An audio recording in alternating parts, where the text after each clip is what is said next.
که قطعا نیست به سرعت خاتمه داده خواهد شد. این برای ما یک نگرانی جدی محسوب نمیشه، چون آنچنان که پیش از این اشاره کردم انسان‌های امروزی نمیتوانند در این عرصه عرض اندام کنند. البته ما گام‌های بعدیمان با طرح گسترش قلمرو دنیای مرکزی که بر اساس یک جدول زمانی کاری بیلیون‌ها سال عمل میکنه هماهنگ میشه و ادامه مییابد. طی 5000 سال آینده ما فعالیت و ترافیک سنگینی رو از جانب نیروهای دنیای مرکزی شاهد خواهیم بود. ما به سوی مرکز کهکشان پیشروی کرده و تمدنمان را از طریق کیهان گسترش خواهیم داد. یادداشت شخصی ماتیلدا و دانل مکروی. به عقیده من یادداشت‌هام حرف‌هایی برای گفتن دارند. در کمال صداقت تا جایی که امکان داشت عین حرف‌های ایبی رو بازگو کردم. افسران موافقم درباره احتمال درگیری نظامی که ایبی در اون مصاحبه به اون اشاره کرده بود سخت ترسیده بودن.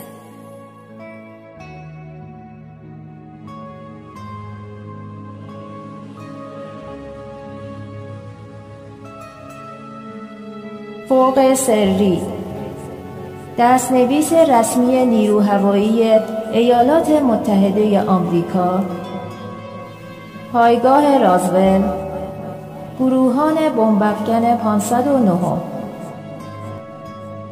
سال 1947.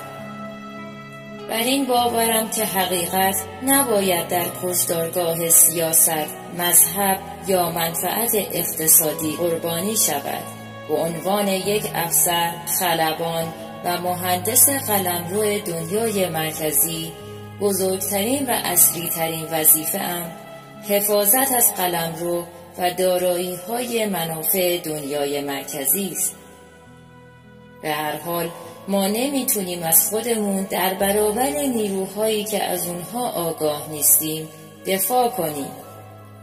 انزوای زمین از باقی تمدن‌های کیهانی مانع از این شده که در این زمان مباحث بیشتری رو با تو به بحث بذارم، چون هنوز انسان به رشد فکری و درونی نرسیده.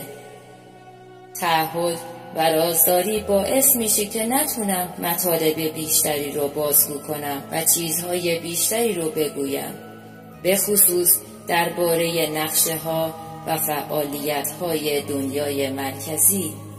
اما تا اونجا که در توانم بود آنقدر به شما اطلاعات منتقل کردم که برایتان سودمند باشه. حال باید برای انجام وظایف محول به ایستگاه فضایی برگردم. به عنوان یک افسر، خلبان و مهندس دنیای مرکزی با وجود محدودیت‌ها در وظایف شغلیم که به من محول شده، برخلاف دستورات از نظر اخلاقی هر آنچه را برای کمک کردن در توان داشتم رو انجام دادم. لذا به عنوان یک روح جاودان روحانی طی 90 ساعت آینده از زمین راهی خواهم شد.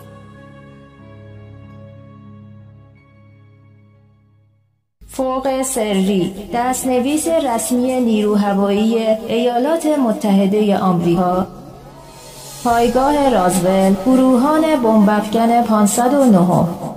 حالا با توضیحاتی که در طی این مدت دادم باید خوب متوجه شده باشید چرا و به چه منظور زمین را سیاره زندان ارواح باید بنامیم.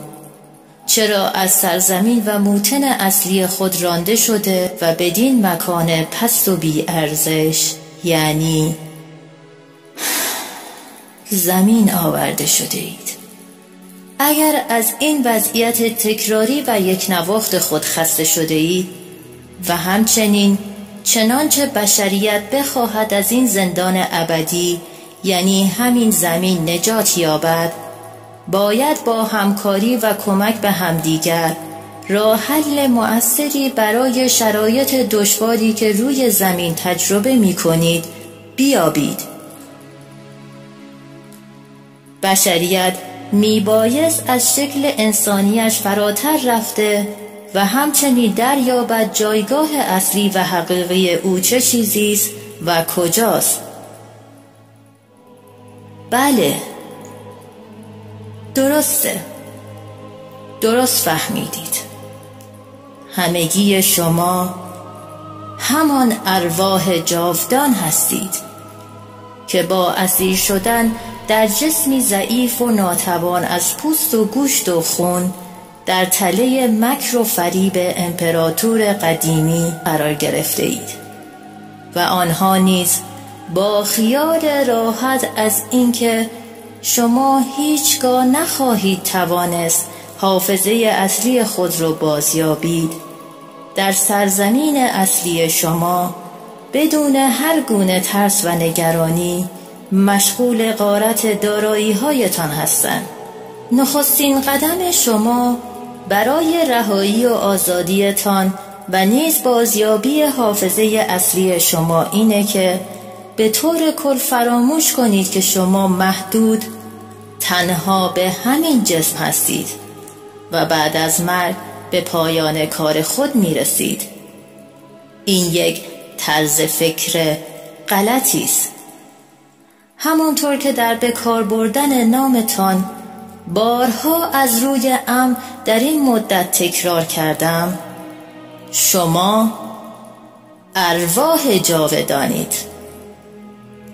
هیچ خدایی، هیچ قدرتی در هیچ کجای این کهکشانها هرگز قادر نیست و نخواهد بود تا بتواند شما را از بین برده و یا نابود سازند، یا بیش از همین مجازات فعلی شما که بدترین نوع مجازات ارواح که همانا بارها زندگی دائمی در زمین است محکوم نماید.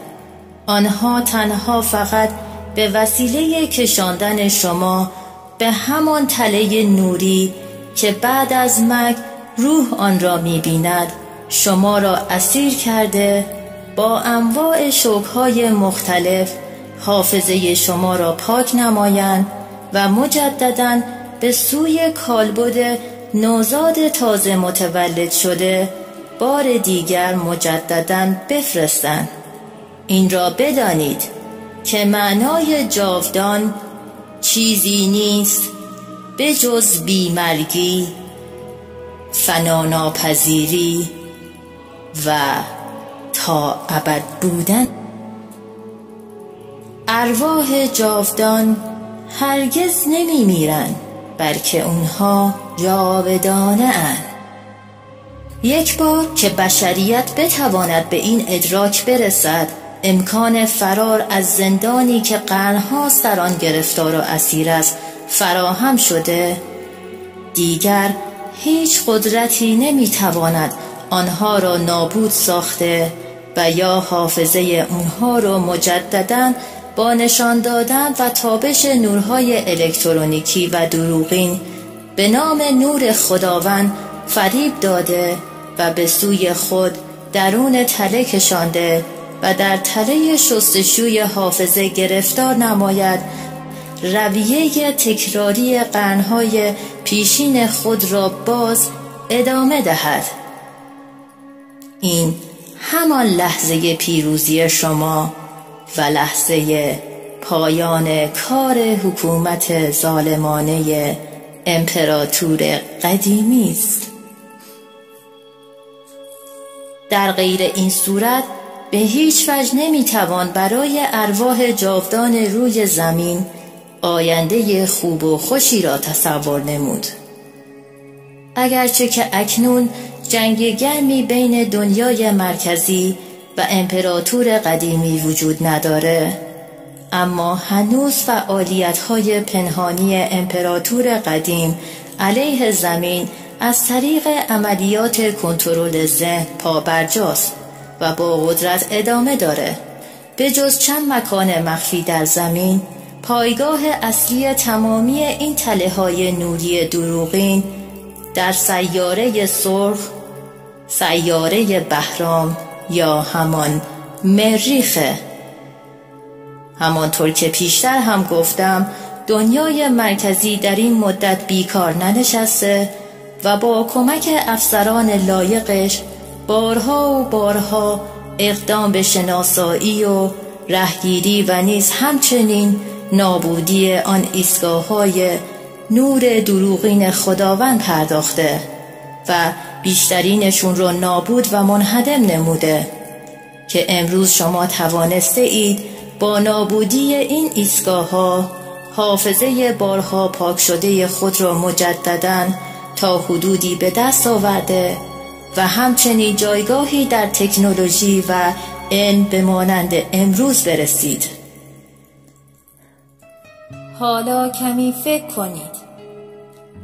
چه میزان از آگاهی و دانش به دست خواهد آمد اگر روزی دیگر تله نورانی برای به دام انداختن ارواح جاودان وجود نداشته باشد؟